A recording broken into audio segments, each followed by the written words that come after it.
Grand Lille TV, 7 jours, 7 minutes. Bienvenue à tous, on fait le point sur l'actualité qui a marqué la région des Hauts-de-France ces derniers jours.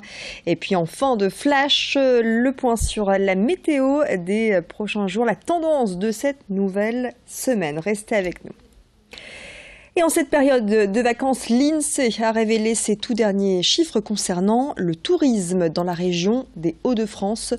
Avec la Corse, notre région compte parmi celles qui connaissent une progression de leur économie touristique, soit une progression de 2,5% par an. 3,6 milliards d'euros, c'est la somme dépensée par les touristes en 2014, soit un peu plus de 4% du PIB des Hauts-de-France.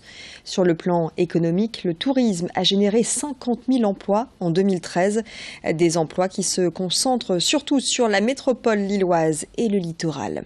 L'atout de notre région, c'est une offre diversifiée avec un fort attrait pour les parcs d'attractions notamment. Explication avec le président des comités régionaux de tourisme. Nous sommes regardés comme une région qui apporte une offre très diversifiée. On va en fait du parc Astérix au château de Chantilly, en passant par Compiègne, en pouvant visiter des cathédrales comme Beauvais, comme Amiens, ou aller vers la côte, vers le Touquet, la baie de Somme, qui représentent tous une diversité d'offres qui aujourd'hui en fait est recherchée. On recherche aussi, je dirais, des temps de respiration, des temps d'inspiration. Et je pense que la région Hauts-de-France aujourd'hui est repérée comme étant une région où on peut justement se ressourcer. Et pour se ressourcer, l'art s'invite dans les rues de Calais. Comme chaque été, la ville est le théâtre d'une expo en plein air. Depuis mi-juin, une douzaine d'œuvres est visible en centre-ville, des sculptures réalisées par un couple, Marthe et Jean-Marie Simonet. Tous deux sont passionnés par les œuvres plastiques ou encore l'architecture. L'une de ces œuvres a été conçue spécialement pour l'expo. Elle s'appelle Imbroglio. Elle est exposée à côté du théâtre. Cette exposition se veut grand public, les passants peuvent d'ailleurs toucher ces œuvres. Alors qu'en pense-t-il? Vous allez voir, les avis sont partagés. Corentin Escaillé est parti à la rencontre des Calaisiens. C'est un peu surprenant quand même. Bon. Disons qu'en fait il y en a qui sont quand même assez intéressantes, c'est coloré, ça donne un peu de vie sur Calais quoi. Mais c'est vrai que je pense que les Calaisiens sont peut-être un peu surpris par le côté un peu moderne et très contemporain des objets quoi, enfin des œuvres. Ce sont des œuvres modernes, hein, mais bon, je dirais pas que c'est mon goût, mais enfin il en faut pour tout le monde en fait. Hein. Ça égaye, c'est un fait certain, mais c'est assez moderne quoi en fait, voilà. Moi je trouve ça joli. Moi. C'est original, on peut penser on peut s'imaginer un peu de tout quoi. La pâte à modeler ou... Honnêtement, je trouve que c'est trop tarabiscoté. Carnet rose à présent avec la naissance de 2 bébés lynx au parc zoologique de Fort-Mardic. Les 2 petits lynx des Carpates ont seulement 2 semaines et cette naissance exceptionnelle est une première dans ce zoo. Les heureux parents sont nés dans des zoos allemands avant de rejoindre le site de Fort-Mardic. Leurs petits se portent bien, vous allez les apercevoir dans quelques instants. Pour l'heure, ils restent confortablement nichés aux côtés de leur mère, mais d'ici quelques semaines, ils devrait se montrer un peu plus indépendant. Une fierté pour les responsables du zoo de Fort-Mardic qui n'envisageaient pas une naissance si rapide. Sabine Kettelers est directrice du zoo de Fort-Mardic. Je vous propose de l'écouter. C'est un couple qu'on avait accueilli il n'y a pas très longtemps. Le mâle vient du zoo de Dortmund en Allemagne et il était arrivé fin 2014 et la femelle était arrivée en 2015 et beaucoup plus jeune puisqu'elle est née en 2014. Donc c'était sa première année où elle était susceptible de se reproduire mais on ne pensait pas que ça marcherait du premier coup. Donc c'est une belle surprise pour nous. Et puis c'est vrai que la mise en contact s'était très bien passée parce que les félins sont quand même solitaires dans la nature. Et là quand on les a mis en contact très rapidement ils étaient très proches, on a vu des comportements de toilette mutuels, enfin comme 2 chats qui cohabitent, ça s'est très bien passé. Donc on avait bon espoir et voilà, ça y est, c'est arrivé, nos 2 petits sont là. Donc on a fait un petit examen de santé, ils se portent très bien tous les deux. Et donc on a le choix du roi, un petit mâle et une petite femelle. Voilà, donc on va solliciter le public via Facebook pour trouver des jolis noms à nos petits lynx. Le grand angle de la rédaction, à présent avec le portrait d'un jeune entrepreneur. Chaque jour, c'est sur une bicyclette assez particulière qu'il exerce son activité professionnelle.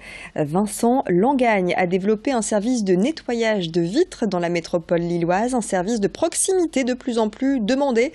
Je vous propose de découvrir son concept original avec ce reportage signé Xavier Silly. En vous promenant dans les rues de la métropole lilloise, vous pouvez croiser Vincent, le vitrocycliste. Depuis un an, cet ancien responsable commercial pour un grand groupe de pneumatiques a décidé de lancer une entreprise éco-responsable de lavage de vitres pour les entreprises et les particuliers. Une nouvelle vie professionnelle centrée sur l'écologie et le retour du service de proximité. Je suis passé d'un régime où je faisais 100 000 km de voiture par an à un régime où je fais aujourd'hui 100 km de vélo par semaine pour justement travailler avec mes voisins. Et j'avais envie d'avoir une activité qui soit propre et dans les déplacements, le vélo ça marche bien, et dans l'activité économique qui était le lavage de vitres. C'est possible de travailler avec des produits qui sont écologiques, à savoir de l'eau, du réseau et du liquide vaisselle écologique et du vinaigre blanc. Ça c'est la recette. Associé à mon huile de coude, ce qui donne après des vitres qui sont brillantes et des clients qui sont satisfaits du travail. Dans la bicyclette de Vincent, tout est prêt pour entamer le lavage des carreaux. Mais si l'artiste arrive à faire étinceler les vitres, c'est aussi grâce à une technique américaine, et oui, qui permettrait d'arriver à un résultat optimal. La technique à la française, c'est on va racler et on va racler de haut en bas ou tout le temps faire des lignes. Et la technique à l'américaine, on va plutôt poser la raclette et on ne va plus la lever de la vitre tant que la vitre n'est pas raclée à 100%. Donc la française, globalement, on pose, on lève, on repose, on lève et on racle au fur et à mesure. Tandis que l'américaine, c'est on pose et en une seule fois, on fait toute la vitre. C'est beaucoup plus rapide, c'est plus efficace que la technique à la française, mais la technique à la française est plus facile à maîtriser pour un débutant. Le nettoyage écolo de carreaux à vélo est novateur dans la métropole lilloise, selon Vincent Langagne, qui affiche un agenda bien rempli. Un développement de l'activité qui apporte alors de nouveaux projets. Demain, l'idée c'est d'avoir d'autres vitrocyclettes avec des vitrocyclistes qui seraient dans d'autres points de la métropole, voire même sur les Hauts-de-France. Et pour l'instant, la question est de savoir par laquelle bout je commence. Pas forcément sous la forme d'un salariat, mais ça peut être une forme de partenariat, de collectif, de franchise. C'est dans les cartons, je ne peux pas en dire beaucoup plus pour l'instant, mais je suis à la recherche aujourd'hui d'autres vitrocyclistes. L'appel est lancé. L'appel est lancé. Avis donc à celles et ceux qui veulent eux aussi devenir les prochains super-héros à vélo du bien-être des carreaux. Et allez, on va terminer ce flash avec la tendance météo de la semaine qui s'annonce. Les prochains jours, ces premiers jours de vacances s'annoncent-ils ensoleillés? Vous allez tout savoir, la tendance côté ciel et les températures nous sont données par vous, chers téléspectateurs. Direction le marché d'Armentières. Un temps bien maussade qui nous attend pour le début de semaine, avec une nette chute des températures. Pas mal de pluie ce lundi, de la grisaille mardi, puis une amélioration en milieu de semaine. Profitez du bon temps tant qu'il y en a, jeudi et vendredi, c'est de la pluie. Les températures maximales devraient atteindre 21 degrés en début de semaine, lundi-mardi, 21,24 même du côté d'Armentières. Et ensuite, ça va se réchauffer, 23 degrés de température maximale pour la fin de semaine. Et bonnes vacances! Soyez prudents sur les routes. Voilà Antoine Bordino qui nous a donné la météo et que l'on félicite pour sa moyenne record au bac, ce qui lui permet d'être le meilleur bachelier de notre académie et de France. Bravo à lui. Voilà, c'est la fin de cette édition. D'ici quelques instants, la suite des programmes. Passez un excellent moment à vous tous et bonnes vacances si vous avez la chance d'en profiter. Grand Lille TV, 7 jours, 7 minutes.